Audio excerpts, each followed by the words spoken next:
Welcome to Restoring Education in America with Priscilla Rahn. She's a master educator and author, leading the conversation to restore the American mind through wisdom, virtue, and truth.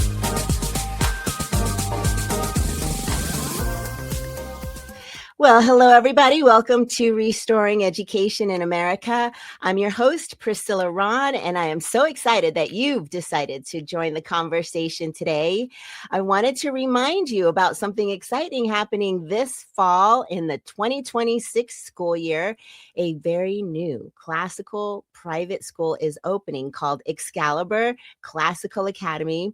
Their mission and vision is restoring America's heritage by developing servant leaders who are keepers and defenders of the principles of freedom for which our founding fathers pledged their lives, fortunes, and sacred honor. And they are looking to enroll kindergarten through third graders, inaugural families. There are special scholarships and incentives for you. So please go to their website to find out more and to get a tour and to meet the headmaster, which is yours truly.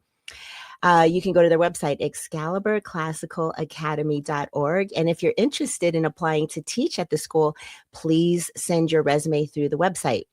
Well, today I have a very special guest who is an education activist and all around really cool guy. He is a fellow Project 21 ambassador, and I'm going to bring him to the stage right now. Hello, Brandon Brice. How are you? Hello. How are you? I'm doing great. I'm really appreciative that you have carved out some time to just have a conversation today about education. But before we get into that conversation, I'm going to share a little bit of your bio with our listeners. So Brandon Brice is a conservative political commentator from Detroit, Michigan, an advocate for education reform and school choice. Brandon's media presence includes appearances on MSNBC, Fox News, CGTN America, Al Jazeera, Newsmax, C-SPAN, NPR, BET, The Daily Signal, and other major outlets. Brandon's political career began at Howard University, where he earned his bachelor's in business administration, followed by a master's in global affairs from Rutgers University. While at Howard, he served on Capitol Hill under former U.S. Speaker of the House, Dennis Hastert, gaining firsthand experience with legislative operations and federal strategy. In 2010, Brandon was appointed by New Jersey Governor Chris Christie as Director of Education and African American Affairs, where he led early childhood education and urban development initiatives. In 2021, he was appointed by Delaware Governor John Carney to the state magistrate screening process, contributing to the review and selection of judicial candidates. Brandon has held influential fellowships with the Heritage Foundation, United Nations Foundation, National Urban League, United Way of Delaware, and the Veterans Empowerment Organization of Georgia. He currently serves on several boards and is a member of Alpha Phi Alpha fraternity. Only one. Okay, so so everybody's an alpha. Not everybody's an alpha, but like so many of my friends are alphas, and you guys are a really tight crew. And I went to your website and I looked at some of the initiatives that you are doing. So Alpha Phi Alpha College Life to Corporate Life initiative focuses on preparing young men for real careers through mentorship, professional development, and partnerships with employers. So from your perspective, Brandon, what lessons from that initiative should our education system adopt to better connect education for our young men? So a couple things. First of all, thank you for having me on your show. Education doesn't start in the classroom. And I think that's the challenge that people can't get around is when you think education, old school, you think of four walls, a teacher standing in front of you, and a lesson plan that you may or may not read. To me, education starts the minute that a kid comes out of the womb. And it's what do you see? What do you hear? What are you exposed to? That's your education. And I always say, as a kid growing up from Detroit, for me, the first education I got was the streets. And so it was my cousins who would come in and had fresh clothes, but never went to work, right? It was my siblings who I saw getting pregnant before they were 18, right? It was the things that I saw in the streets growing up as a kid that made me say, I don't want to do that, or I don't want to go down that path. So, and I think that's important for children of color and people who are over schools with children of color, because our kids, frankly, deal with things very different than their white counterparts deal with. And I'll give you a perfect example. When kids in the suburbs get up in the morning, they can get up, they can go to swim practice, they can, in some cases, walk to school. They have they have a two-parent household. They have breakfast in the morning, and they're going to school with their bellies full. Now, why is that important? That's important because now the hunger piece has been resolved. How am I going to get to school has been resolved. Who's going to pick me up has been resolved. So that kid is already prepared to learn, right? The flip side to that, some of our kids, especially if it's inner city, Baltimore, Chicago, DC, Philadelphia, LA, New Orleans, you might have two parents in a household. More than likely you don't. You may have other siblings, so that means the attention is less on you and more on everybody in the house. You may or may not get breakfast because mom's got to be out to her job before yours. And now you're worrying, trying to figure out how you're going to get to work, which now poses a threat because it's still dark in the morning. Crime is all around you. And so what's happening is learning becomes a second ordeal for that kid because he's got to try to survive first.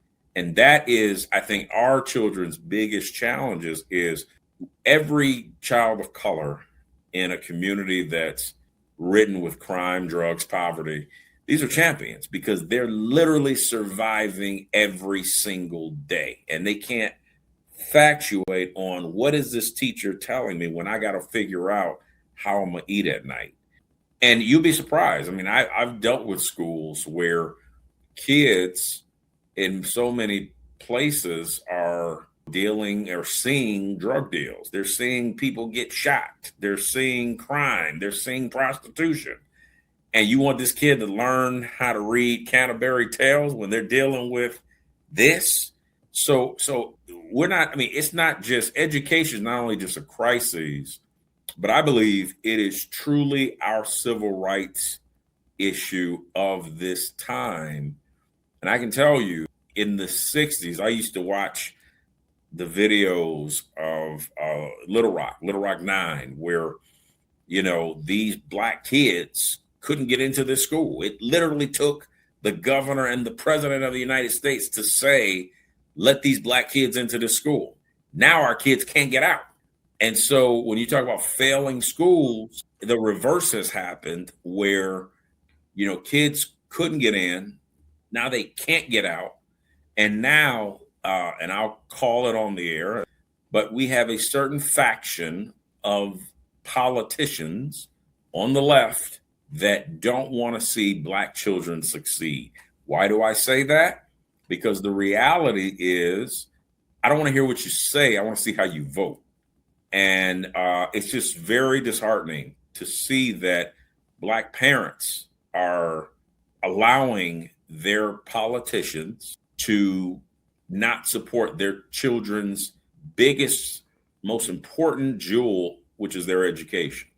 Brandon, you're bringing up so many great points. So let's talk about that. You know, I'm sure you've seen the data. About 80% of Black and Hispanic parents are pro education choice. They want to have options because they're seeing that the public education system has not been serving their children with fidelity, yet the Democrat Party and the teachers union has been constantly opposing any sort of initiatives for vouchers or school choice or even the president's tax credits that are available to states right now. In my state, in Colorado, our governor is the first Democrat governor to opt into the education tax credits, which is really good for us here in Colorado. But what do you feel about President Trump's decision to sign his executive order to eliminate the federal Department of Education. Do you think that's good for us? Is that an opportunity? What are your thoughts? Well, I'm a local control guy. And so to me, I think we need to not only disband the Department of Education, but I think we need to immediately shut down failing schools. And here's why. Does your kid have time for a school to get it together? I don't think so. And so for me, and again, I go back to, we have to have a racial conversation if we're going to talk about education, because it's a racial issue. When you look at the fact that white parents are not going to allow their kids to sit in a failing school district. They're involved in the parent teachers union, in the PTA. They're involved in the school. They know when their kids are not having homework, they're asking questions. And so the challenge becomes, when are we as people of color going to recognize that our kids are being duped? They're being bamboozled. And it's no coincidence that prisons are 85% Black. Why do you think that is? Because the kids can't read, or because they don't have parents that are prioritizing their education. I once knew a guy, I did a show one time, and this guy said, it was a great tagline, but he was a drug dealer who ended up becoming a professor. And he said, I sold dope, now I sell hope. And I said, that's a great tagline, because it's real in that people are going to survive. And this is what's so deep and important about why education has to matter in 2026. When you think of a young child, and if they can't read, if they're not reading to sufficient level, if they can't do basic math, if they can't just do the thing, reading, writing, math, and arithmetic, if they can't do those simple things, what you're doing is you're handicapping not only them, you're handicapping society, and you're handicapping tomorrow's workforce. So then you start to think, well, who's going to be my next engineers if you can't do basic math? Who's going to be my next lawyers if you can't read or you can't interpret what you read? Who is going to be, and this is important, because not only are we creating, through failed education, creating a society of underdevelopers, but this is also in how we vote, how we think. There's no shock that with failing school districts across the United States, we're seeing a rise in entitlements programs because they can't do anything. Mm-hmm. We need to have some straight up conversations now. Mm-hmm. And to me, it is a crime where you pay a teacher. You show me what industry, Priscilla, where I can come to work, not do my job or not perform well at my job, and not only keep my job, but get a lifelong pension. I don't think so. But that's what we're doing in education. So I laugh when, I used to have a guy, rest his soul. This guy's name was Ron Russo. And he was a big charter school guy in Delaware, which is where I live. And he said, education is a business. The kids are the product and the parents are the customers. That's what it is. Mm-hmm. And if any business, a restaurant business, cable business, if I don't get my groceries, if I don't get what I paid for, there's a problem. And what's happening is parents are not getting what they paid for. And some may say, well, public schools are free. Well, not really, because your taxpayer dollars are paying for it. Okay, Brandon. So again, you're bringing up all the hot button issues for me. When we talk about let's go back to the parents, because we know that's where the missing link is. Mm-hmm. And we look at our urban school districts, Baltimore, Chicago, Denver, even LA. I know in our community, our parents love their kids. They're doing the best that they can, but there's a glitch. Like there's something missing in this message that you're talking about, where Why aren't our parents getting up, 20 minutes early to make sure kids have cereal or breakfast before they go to school or on time? Like where are we missing the message? Why are we still voting for Democrats who are not supporting our children the way they need to be supported? It's a great question because I think it's a racial conversation, but it's one where I think our people, and I'm going to include me in there because I'm part of our people, is we are redirecting the racial aggression to the wrong group. And I'll give you an example. There was a time that when my parents were coming up, when I was coming up, you had to be in school on time. You had to get up and do chores. You had a parent or two that were making sure that you had your homework, did your homework, and completed your homework and turned it in. And what we're seeing is it's a breakdown of society where people, because of the economy, which is a factor of education, because of what the amount of things that people are subscribing to, marriage breakdowns. I mean, so you can't have the education conversation, Priscilla, without talking about everything else and what's happening around you. So, when you go to the, you go to the block, my parents still live in Detroit, still live where I grew up, on the west side of Detroit. And you see three things. I guarantee you, Priscilla, you go anywhere in the United States, you go to black neighborhood, you're going to see three things. Churches, which is declining in memberships across the nation, liquor stores, and strip clubs. This is what you see. And you ask yourself, you say, why do I continue to see those three things? And I'm about to blow your mind, Priscilla, because they're economic revenue boosters. Bro, I thought you were going to say barbershops. I'm sorry, barbershops too. Okay. Barbershops too. That's four. But they're economic revenue boosters because at the end of the day, people like being entertained. People drown their sorrows in a drink. People like to look good, barbershops and hair and beauty salons. And people like to feel good, but don't like to be held accountable. That's why you have those four industries. Now, how does that relate to education? Because the reality is those are the four things that growing up, you see, you're used to, and you trust. And so your barbershop, or in your case, your beauty salon or stylist, she is not only your salon, but she's your counselor. She's the person that you talk to when things are rough.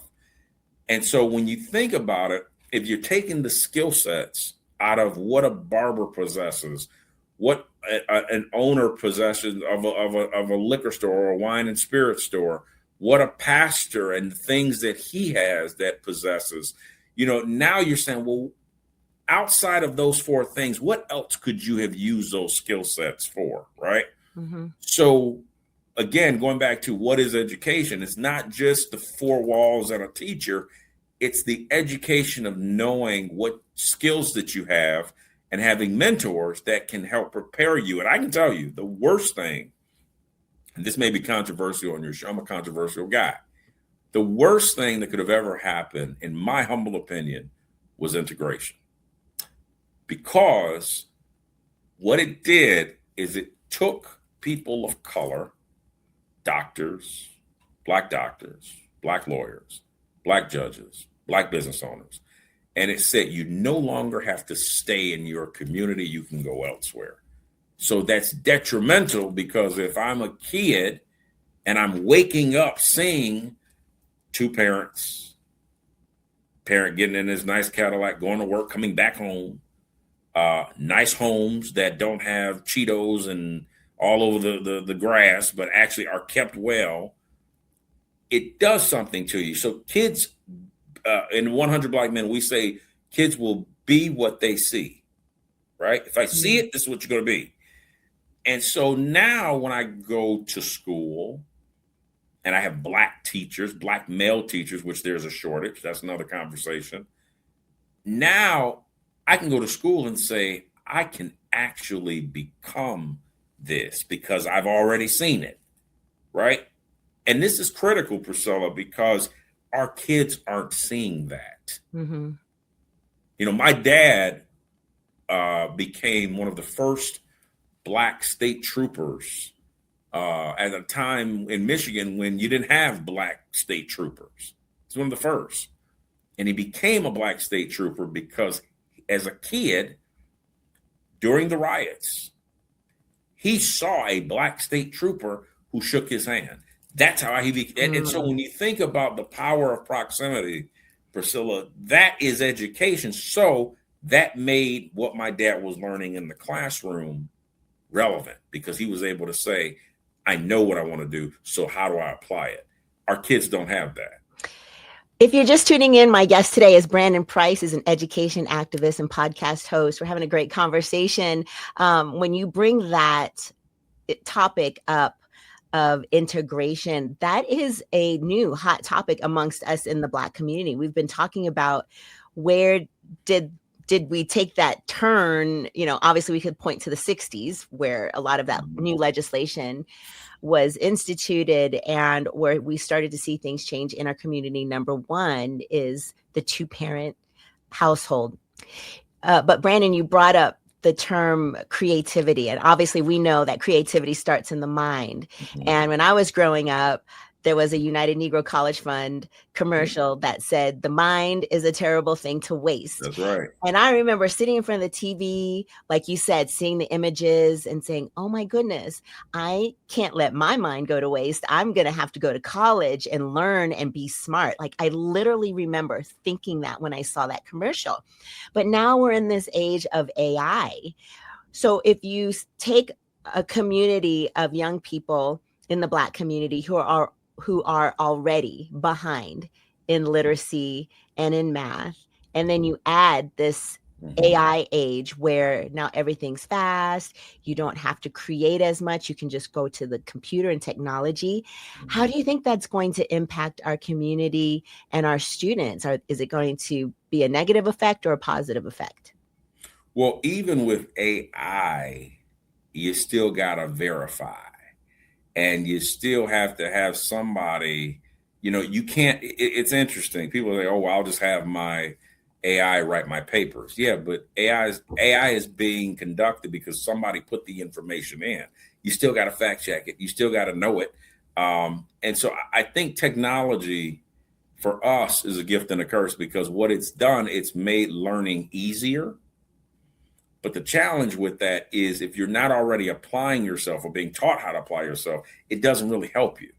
And so I think AI, you mentioned shows back in the day, the United Negro College Fund, mind's a terrible thing to waste, and then, even when you start, I don't know if you remember the drugs commercial, that this is your brain on drugs, and they drop in the skillet, any questions, So to me, one thing I admired as being an 80s kid, I'm an 80s kid, is there were things that were put out there to make you think. And my concern with the technology today is we're telling people how to think. We're not asking them or challenging their thought of making them understand or think for themselves. I am a big believer, Priscilla, that in order to fix education, we've got to completely dismantle everything that we know presently as education. And we've got to challenge young people, not only to say, what do you want to do, but how do we help you get there? And pushing the concept that failure is okay. It's okay to fail. I failed many times, right? And because I think what's happening, like I've never been the type of person, Priscilla, that believed everybody gets a gold star. It's not reality. It's not the way the world works, right? And I think we as people of color, when we're communicating with our children, we've got to have very different conversations than their white counterparts. And that's just reality. Our conversations has to be, you got to be twice as better. Why? Because it's the truth. Our conversations has to be making sure that you do what you say you're going to do, making sure that you follow through, making sure that you understand what you're reading. I had a professor, a teacher, high school teacher named Mr. McDonough, God rest his soul, older Irishman. And when he would have exams, pop-up quizzes, he would give you a chapter to read. And the next day he would give you a phrase and you had to tell him who said it, what was the context, when did they say it in the book. So basically, if you didn't read it, you got proven that you didn't know what you were talking about. But I tell you what he was doing, and this is what they do in the suburbs, is he was preparing people to be critical thinkers, right? And it's interesting because I went to a high school, all boys Catholic prep school, out in the suburbs, but I lived in the hood. So I had a lesson, and it's not anything new. Many kids of color have this, what I call this dichotomy of operating in two different worlds, right? My siblings lived in the same household as me, and our lives turned out drastically different because I had been exposed. And I think, if it were for me, in terms of people always talking about busing and taking children out of the neighborhood into the suburbs, I'm almost thinking, why not? Here's a revolutionary concept for your show. Why not bring the educators from the suburbs back to the hood? Because what that's saying, it's so psychological, Priscilla. What it's saying is, in order for me to achieve, I got to come to where you are. No. Why don't you come back here and change the way young people think? And that's been a big challenge for a lot of people, is they think better is outside their neighborhood. It's not. It's not. Well, Brandon, I'm looking at the time and we have to land our plane here. Before we go, I know we could talk about this for a long time. We'll have to have you back. But sure. Where can people find you and follow you on social media? BrandonBrice.com. Champion for our kids. Our kids matter. Teachers unions don't. That's me. Well, there you have it, ladies and gentlemen. And to my listeners, thank you so much for tuning in. Catch me next time. And remember, educating the mind without the heart is no education. So seek wisdom, cultivate virtue, and speak truth. Thanks for tuning in to Restoring Education in America with Priscilla Rahn. Visit PriscillaRahn.com to connect or learn how you can sponsor future episodes to keep this message of faith, freedom, and education on the air.